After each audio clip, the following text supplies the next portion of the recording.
सूचना केवल हमारे विचार हैं, वित्तीय सलाह नहीं। निर्णय लेने से पहले खुद शोध करें। किसी भी लाभ या हानि के लिए हम उत्तरदायी नहीं हैं।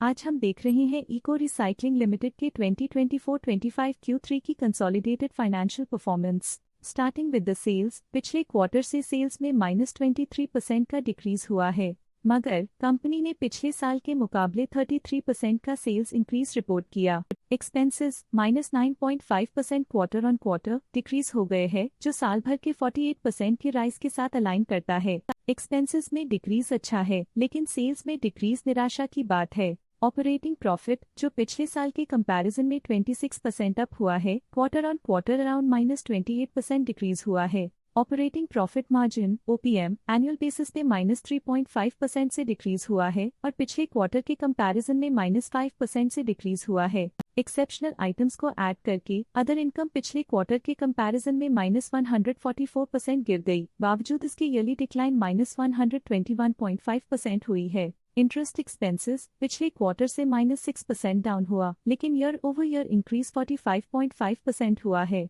डिप्रिशिएशन कॉस्ट्स में 0% का क्लाइम देखने को मिला और ईयरली बेसिस पे -28.5% का डिक्रीज देखा गया। Profit before tax annually -17% decrease हुआ, लेकिन प्रोसीडिंग क्वार्टर से -41.5% डिक्रीज हुआ है। इस साल कंपनी ने 17% टैक्स पे किया और क्वार्टरली कंपनी ने 17.5% टैक्स पे किया है। नेट प्रॉफिट ने ईयर ऑन ईयर -17% का डिक्लाइन दिखाया, लेकिन लास्ट क्वार्टर से -42% का कंट्रैक्शन हुआ है। इस क्वार्टर के दौरान कंपनी का परफॉर्मेंस इतना अच्छा नहीं रहा। नेगेटिव नेट प्रॉफिट लॉसेस को इंडिकेट करता है। वहीं अगर एनुअल एनालिसिस की बात करें तो साल के दौरान कंपनी का परफॉर्मेंस अच्छा नहीं रहा। नेगेटिव नेट प्रॉफिट का मतलब है कि कंपनी प्रॉफिट के कंपैरिजन में नुकसान उठा रही है। अर्निंग्स पर शेयर (EPS) में ईयरली -17.5% का डिक्रीज देखा गया, लेकिन क्वार्टरली में 42.5% की गिरावट भी नजर आई। इस क्वार्टर में कंपनी का EPS इतना अच्छा नहीं रहा। नेगेटिव प्रॉफिट कमजोर एफिशिएंसी को दिखाता है। इको रिसाइक्लिंग लिमिटेड के फाइनेंशियल स्नैपशॉट को रिव्यू करते हुए कुछ मुख्य ट्रेंड्स सामने आए हैं जो कंपनी की परफॉर्मेंस पे रोशनी डालते हैं। दिसंबर 2021 से दिसंबर 2024 तक इको रिसाइक्लिंग लिमिटेड की फाइनेंशियल जर्नी में सबसे पहले बात करते हैं सेल्स की। इस साल सेल्स में 69.5% की वृद्धि हुई है और पिछले 4 सालों में लगभग दोगुना की वृद्धि हुई है, जो एक निरंतर अपवर्ड ट्रेंड को दर्शाता है। पिछले 3 साल से सेल्स लगातार बढ़ती जा रही है, जो मार्केट एक्सपेंशन और कंज्यूमर डिमांड में वृद्धि को दर्शाता है।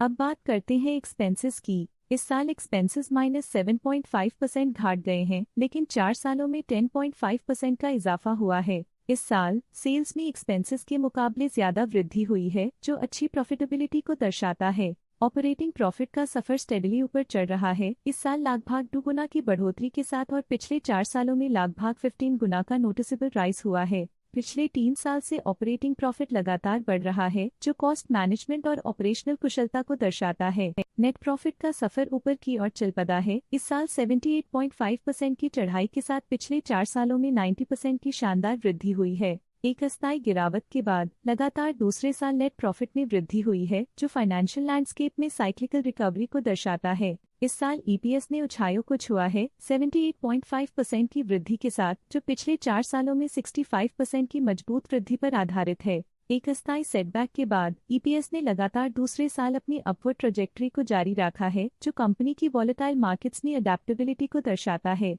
चलिए अब बात करते हैं शेयर होल्डिंग पैटर्न की। इको रिसाइक्लिंग की शेयर होल्डिंग रिपोर्ट्स कुछ इस प्रकार की हैं, जो दिसंबर 2024 के 31 तक चलता है।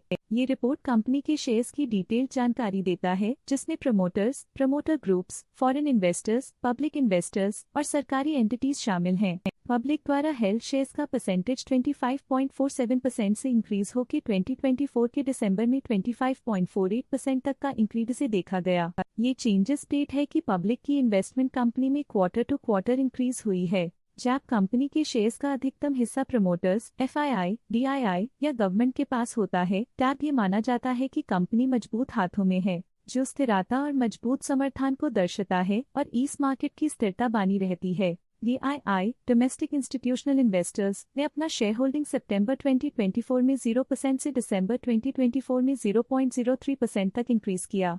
ये बताता है कि डोमेस्टिक इंस्टीट्यूशंस ने कंपनी में अपना इंटरेस्ट 0.03% तक इंक्रीज किया है। फॉरेन इंस्टीट्यूशनल इन्वेस्टर्स की शेयर होल्डिंग में थोड़ा डिक्रीज आया 2024 के सितंबर से 2024 के दिसंबर में, जो दिखाता है कि फॉरेन इंस्टीट्यूशंस ने अपने स्टेक को क्वार्टर टू क्वार्टर -0.04 से डिक्रीज किया है, जिसे पता चलता है कि उन्होंने अपनी इन्वेस्टमेंट्स को पुल बैक किया है। ये था कंपनी का करंट शेयर होल्डिंग पैटर्न। आज के लिए फाइनेंशियल सेक्टर में इतना ही। देखने के लिए धन्यवाद। स्टॉक लेटेस्ट न्यूज अपडेट के लिए चैनल को सब्सक्राइब करें और वीडियो को लाइक एंड शेयर करें।